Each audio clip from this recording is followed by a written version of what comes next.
So, the girls and I, hi Lola, hi Indy, are out on one of our lovely forest walks. I always seem to have the same view for you because this is where I'm very cautious with my lovely doggies, where I take my attention off them and on to, say, doing a video on my phone. And this is a really safe place because I can see what's coming, it's away from roads, etc. Because what you don't want to do is take your attention off your dogs when you're out walking for all sorts of reasons, for wildlife safety, for their safety.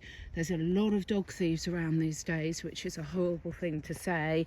There's roads that they could get onto, they could chase a deer onto a road, which would be disastrous for the deer and the dog. So if you're wondering why it's always the same view, this is part of a hour and a half if I'm walking really quickly walk, and longer if I'm not when we're going out. So this afternoon I am really excited. I won't film you, Indy, whilst you're doing a poo-poo, that's a bit mean, but I'm really excited because I've got another one of my lovely chats with Dr. Timo, the vet, and we're talking about probiotics and gut health today.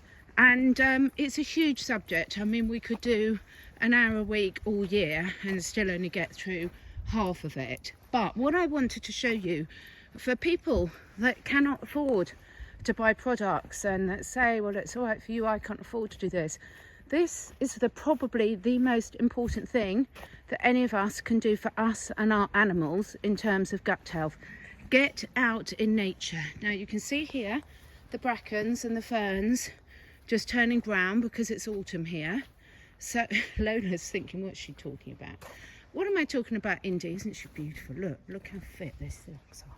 These dogs are so fit. They are losing their coat at the moment. Oh, Lola, you're so fit. Show everyone how fit you are. Pretty girl.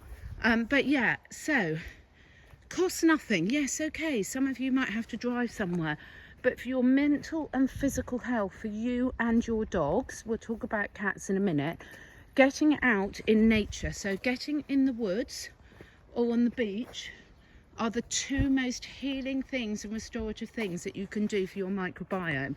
And bearing in mind that when you're looking at your microbiome, we need to get away from this mentality where it's, oh, I take a tablet and then it's fixed. It's an ongoing day-to-day thing. It's an ongoing, it's a lifestyle. It's not I've sorted that problem, I'll tick it off the list, because all of us who lived in developed countries are constantly exposed to challenges to our microbiome, from EMF to glyphosate to chemtrails to what the hell's in our water to what they're spraying everywhere to what's on our food to long shelf life foods to the antibiotics that they pump full of the animals that the dogs are fed on.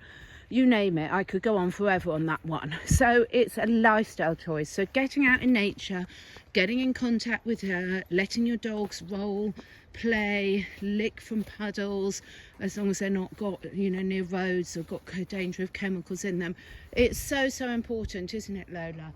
Indy, come back. Good girl, come. Good girl. So I just wanted to say, look, there's always a solution. You can do a combination of good food, of products to get away. I do all of them. Look how good they are.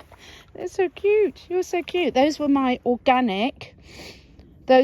organic Ricchetto dog treats, which I will tell you about. Timo and I have worked with that brilliant company for quite a while. So get out in nature. Hang on, I've got to go now. Hang on, there's someone coming.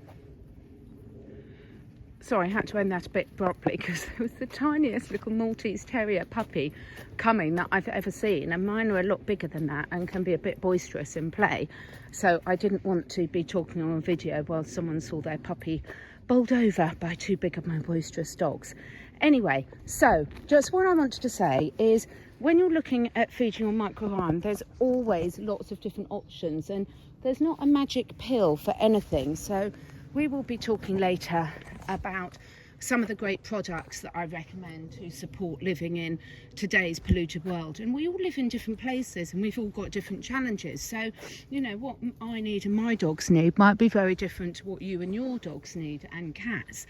So let's get on to the subject of cats. So cats where I live, my cats have got access to woods like this. They can go miles, they can hunt wild prey, they're out as much as they like. We're really lucky there's not a lot of pollution there.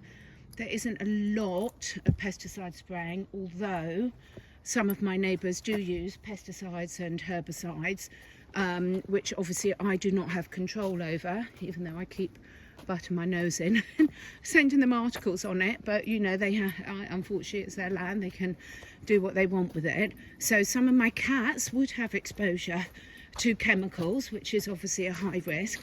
Other people live in cities, so you've got a very different environment to cope with, and your cats have got less access to wild microbiome.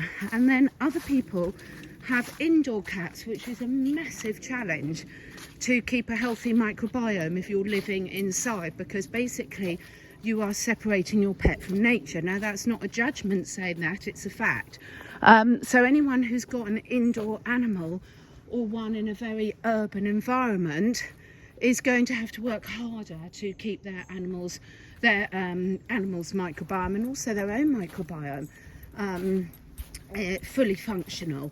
So we'll talk more about this over the coming weeks, but I just wanted to show people, you know, it doesn't have to be complicated, but it does have to be consistent. So what I would really encourage you to do is look at your lifestyle, look at how much time you are getting out to nature. Even if you leave the city, can you at the weekends take a drive out to a forest or a beach and spend a good half a day there with your dogs? If you've got dogs, obviously you're not going to be able to take your cats necessarily safely there. So what can you do for your cats? If they haven't got a lake around them, one of the things I work with is helping people enhance their environments. So how can you bring nature to the cats? So can you set up indoor gardens for them and things like this? So we'll talk more about this, but nature really is the biggest healer. Get out in it as much as possible, and don't forget our pets need it as much as we do. Now they're eating horse poo now.